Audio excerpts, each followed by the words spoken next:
असुर की विजय के पश्चात बहुत हंसी आ रही थी ना मामाश्री? अब दिखाई अपनी तन पंक्तियां, दिखाओ।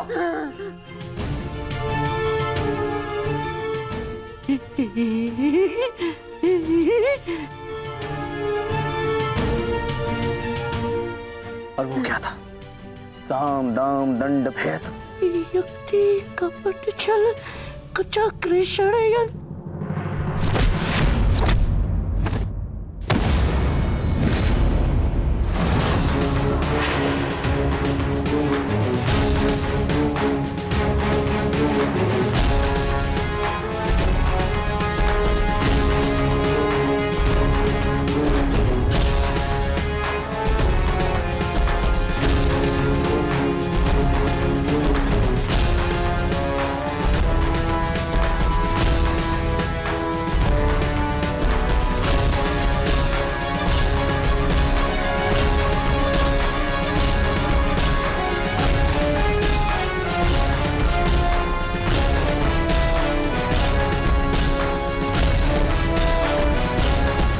आनंद नहीं आया मामा श्री।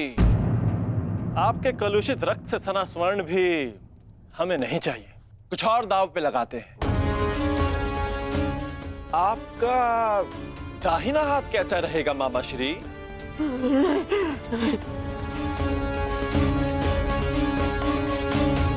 वही तो सबसे अधिक मूल्यवान है ना? उसी से तो आप पासे फेंकते हैं।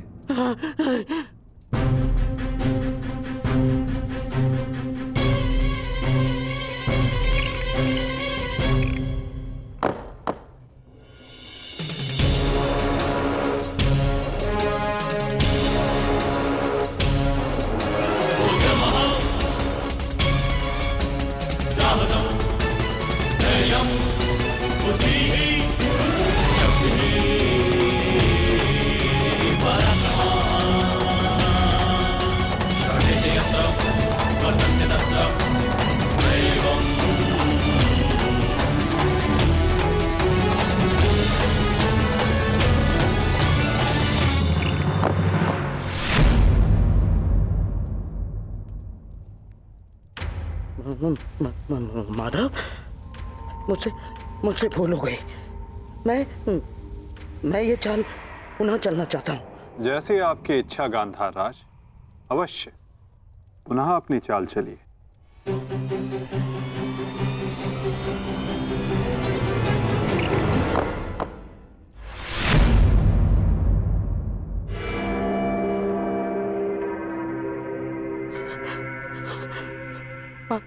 पांचाली,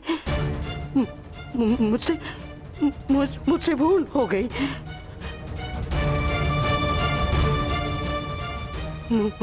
मुझे क्षमा कर दो, मुझे क्षमा कर दो पांचाली। जो आप हार चुके हैं, पहले उसका मूल्य तो चुकाइए मामाश्री।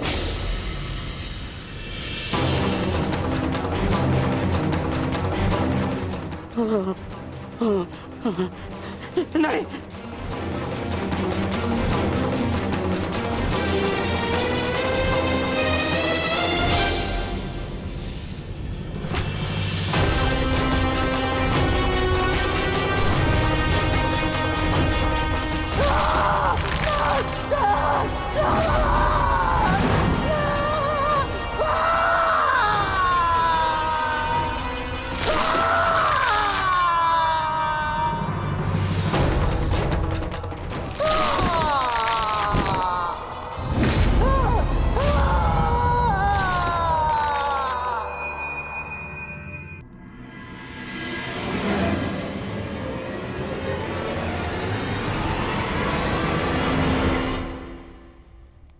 अगली चाल चलते हैं केशव।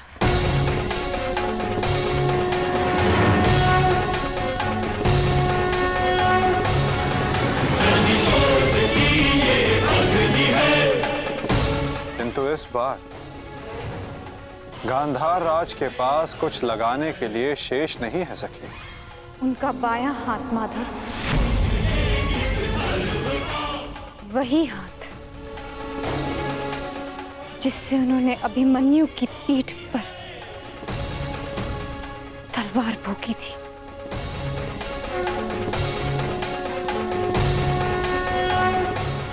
एक और चाल मामाश्री।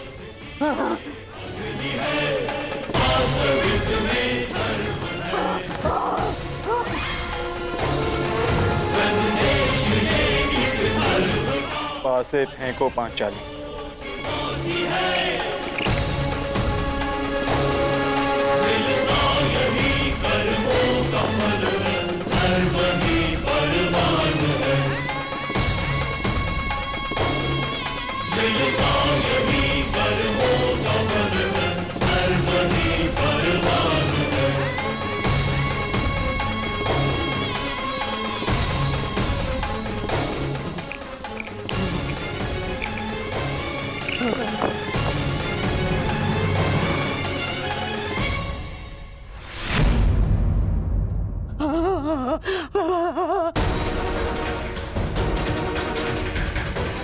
मुझे खेद है गांधार राज, आप अपने वो हाथ हार गए जिनसे आपने महाभारत का युद्ध रचा था।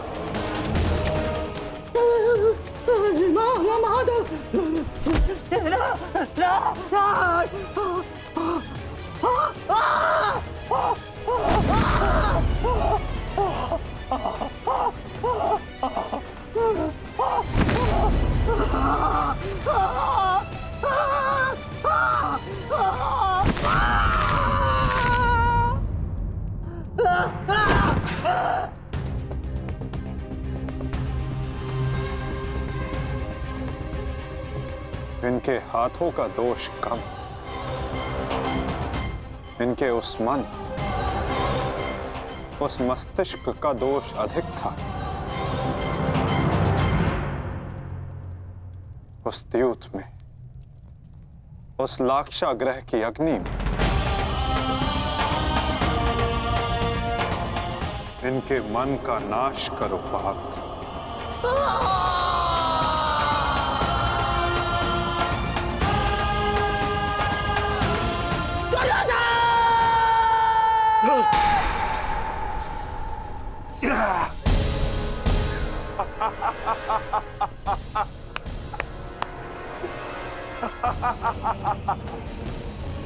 जाओ दुर्योधन, जाओ जाओ, तुम्हें जाने की अनुमति है। जाओ और जाकर अपने प्रिय महाराष्ट्री को अंतिम विदाई दो।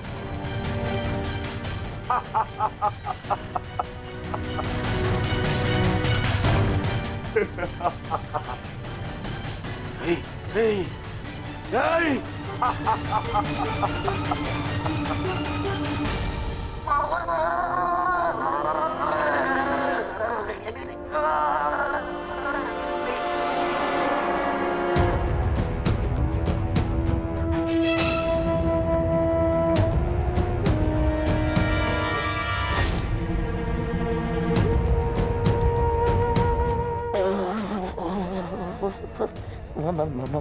माधव,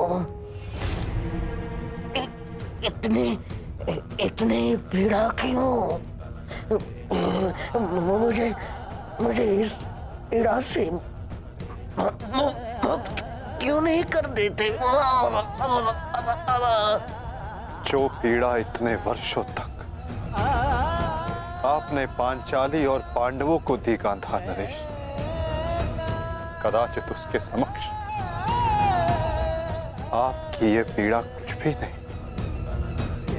जो बोओगे वही काटोगे, यही नियति है।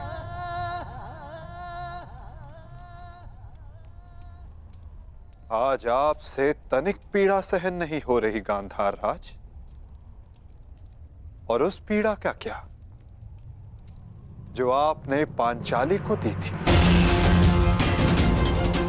स्मरण करने का प्रयास कीजिए गांधार नरेश, अनुभव करने का प्रयास कीजिए उस पीड़ा का।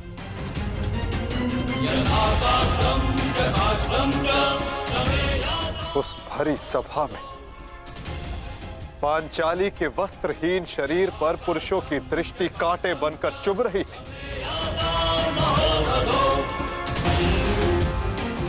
स्मरण है गांधार राज कि किस प्रकार उस सभा में पांचाली गिड़गिड़ाई थी, किंतु तब भी आप सब में से किसी ने एक ना सुनी।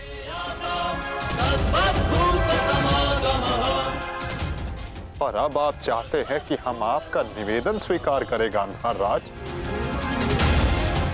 आप वो अधिकार खो चुके हैं।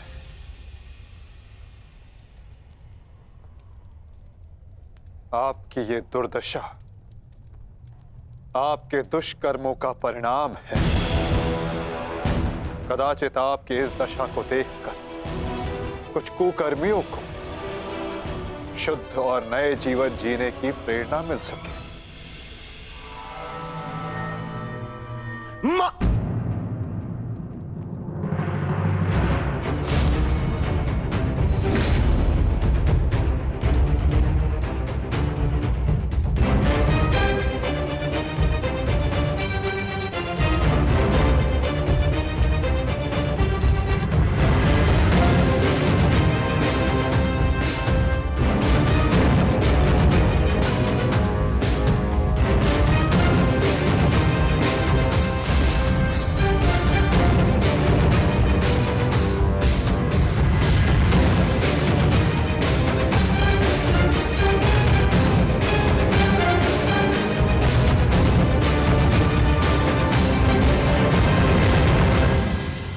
तुम्हारी प्रतीक्षा करेंगे अनुज। जाओ, जाकर मामा श्री को अंतिम विदा दे दो।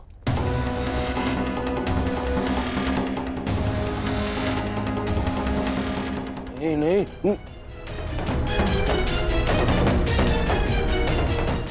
नहीं मामा, नहीं।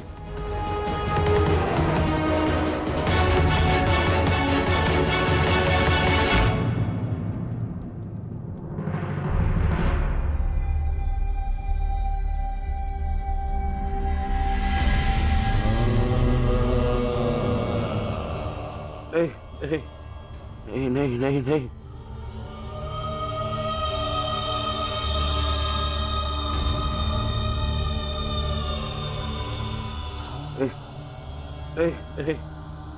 नहीं नहीं नहीं नहीं मामा, नहीं नहीं नहीं नहीं नहीं मामा, नहीं नहीं नहीं नहीं नहीं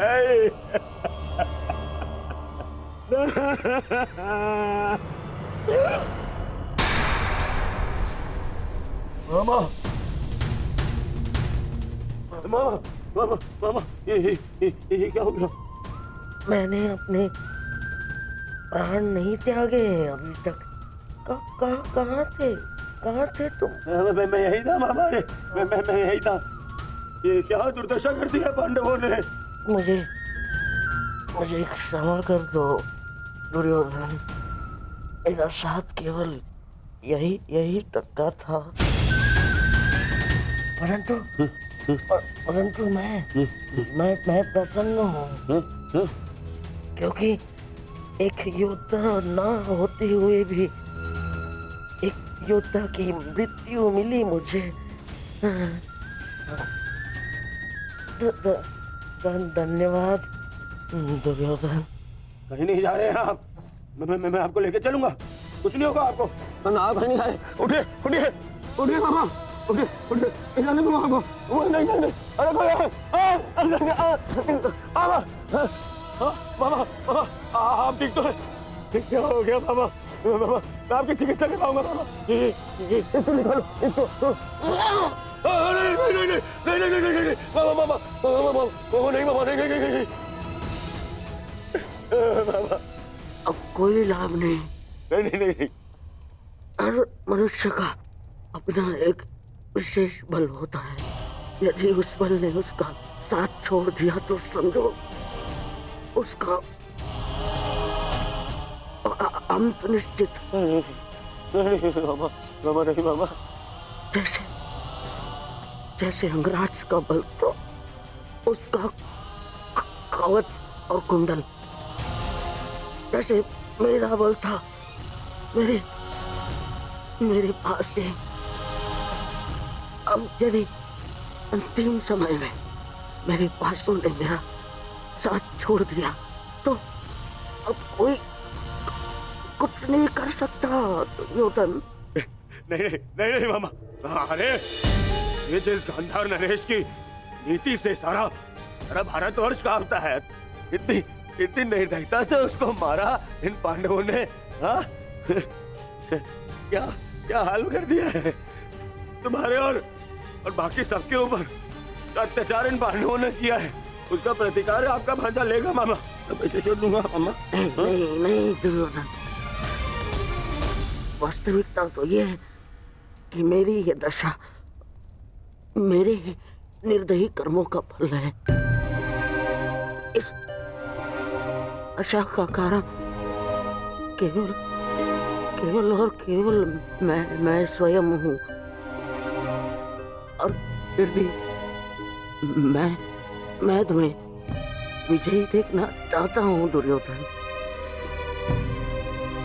तुमने बचपन से मेरी हर बात सुनी और मानी भी, और आज भी तुम्हारे हित के लिए एक बात करना चाहता हूँ तुमसे। बोलो बाबा। दुर्योधन चले जाओ। आपको छोड़ के कहाँ? नहीं नहीं, कहीं नहीं जा रहा। मेरी सलाह मानो दुर्योधन, क्योंकि वो वासुदेव कृष्ण तुम्हें जीवित नहीं छोड़ेगा। और वो विकोदर भीम उसकी प्रतिज्ञा अवश्य पूर्ण करेगा दुर्योधन। मैं नहीं चाहता कि मेरी बहन और जीजाश्री के अंतिम संस्कार के लिए कोई शेष न बचे। परिस्थिति को समझो दुर्योधन। तुम आज कुरुक्षेत्र नहीं जाना। आप मुझे भागने की सलाह दे रहे हैं मामा? ना ना ना, मैं तुम्हें भागने की सलाह नहीं दे रहा हूँ। मैं तुम्हें जाने की सलाह दे रहा हूँ दुर्योधन। यहाँ से जाओगे तो जीवित रहोगे, और यदि जीवित रहोगे तो कल लड़ पाओगे। इस समय तुम मन से टूटे हुए हो दुर्योधन, और यही उस वासुदेव कृष्ण की नीति है कि तुम्हें थकाकर तुम्हें निशस्त्र कर दे।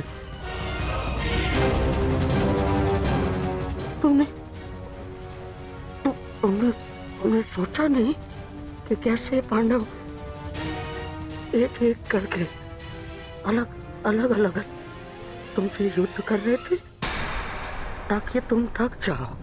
ये उस वासुदेव कृष्ण की नीति है तुम्हें परास्त करने की। वो अवश्य कोई चाल चल रहा होगा। यहाँ पास में एक सरोवर है दुर्योधन, उसके तल में एक कुआं है जहाँ सरलता से छिपा जा सकता है। वहाँ जाओ, विश्राम करो और अपनी शक्ति पुनः अर्जित करो। मेरी बात मानो। तुम्हें मेरी सौगंध।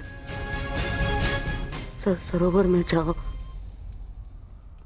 अपने मामा की अंतिम इच्छा का पालन करोगे ना? अपनी मामा की अंतिम आज्ञा का पालन? हाँ मामा, मैं आपकी अंतिम इच्छा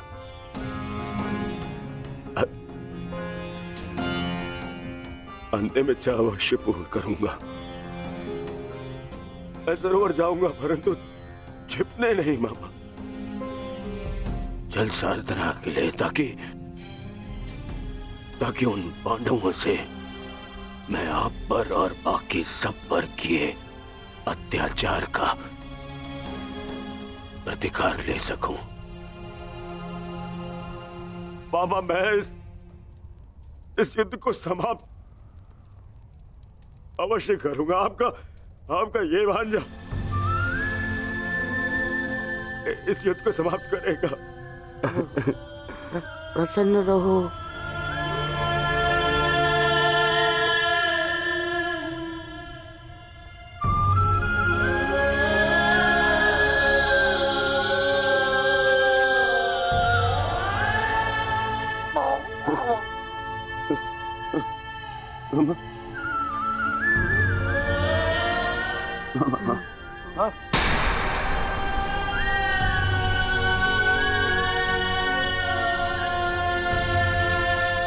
मेरे होने वाले हाँ?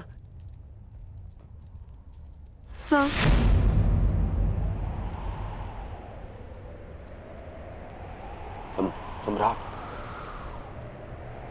मामा, मेरे होने वाले सम्राट पूरा तो बोलो। मामा,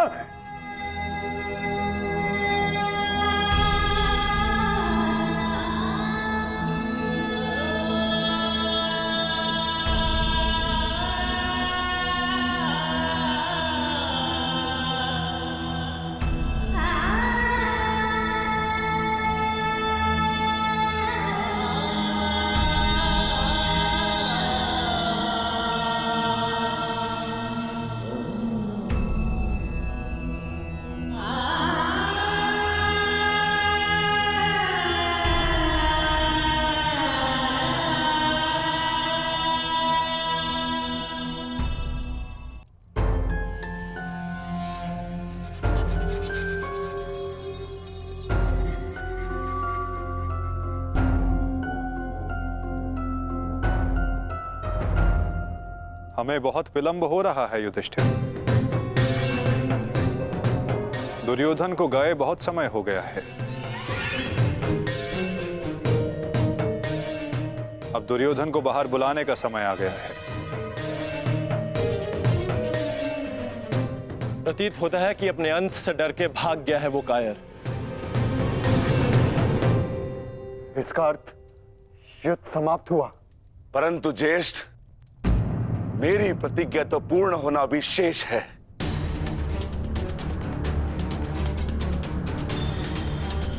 यदि दुर्योधन युद्ध नहीं चाहता तो फिर क्यों युद्ध किया जाए? माता गांधारी का एक पुत्र जीवित रहा तो इसमें समस्या कैसी? समस्या है ज्येष्ठ। माधव ने भी कहा ना कि कांटों के वृक्ष का यदि संपूर्ण नाश ना किया जाए तो फिर से पनप जाता है। उसी भांति यदि अधर्म का संपूर्ण नाश ना किया जाए तो धर्म स्थापना पर संकट होगा।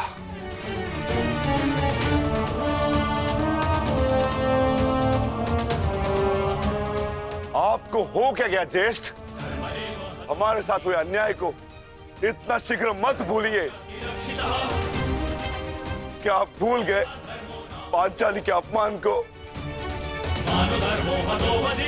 क्या आप भूल गए हम सब की प्रतिज्ञाएं?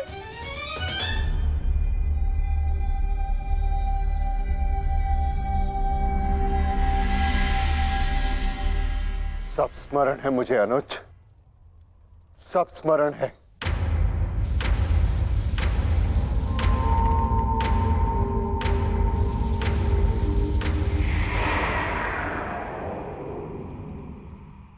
परंतु मुझे तुम्हारी चिंता है। तुम जानते हो दुर्योधन के वश शरीर का कोई तोड़ नहीं, जानते हो ना? इसीलिए उससे द्वंद्व करना व्यर्थ है। माता गांधारी के वरदान ने उसे अजय बना दिया है।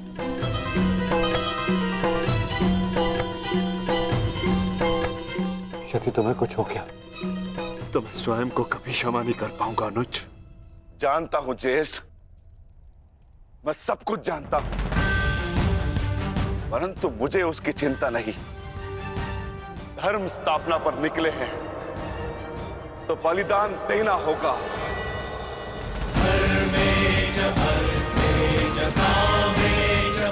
यदि उसके लिए मेरे प्राण क्यों न चले जाए, परंतु मैं प्रयास करना नहीं छोड़ सकता। परंतु दुर्योधन का वध करोगे कैसे? शेषगढ़ ने माता कुंती को वचन दिया था कि उनके 5 पुत्र जीवित रहेंगे। क्या तुम उनके वचन को झूठा हो जाने दोगे? हाँ?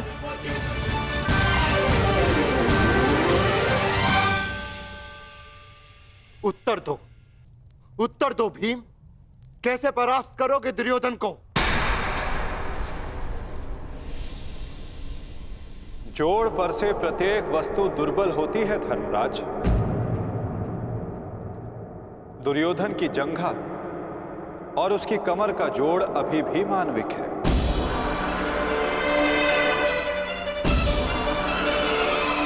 दुर्योधन को वहां से तोड़ा जा सकता है।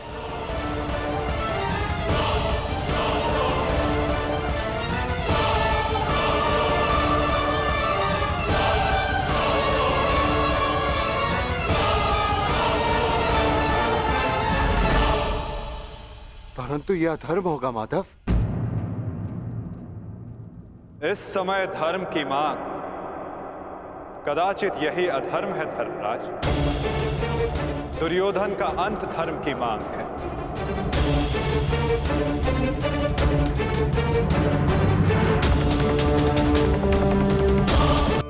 आज मैं आप सबको एक कथा सुनाता हूं।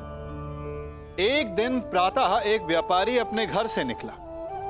घर से निकलते ही एक बिल्ली ने उस व्यापारी का मार्ग काट दिया। व्यापारी घबरा गया। वो फिर से घर लौट गया और शुभ घड़ी की प्रतीक्षा करने लगा। और जब वो पुनः अपने घर से निकला तब वो वाहन जा चुका था जिससे राजा तक पहुंचकर उसे भेंट देनी थी। राजा को भेंट नहीं मिली।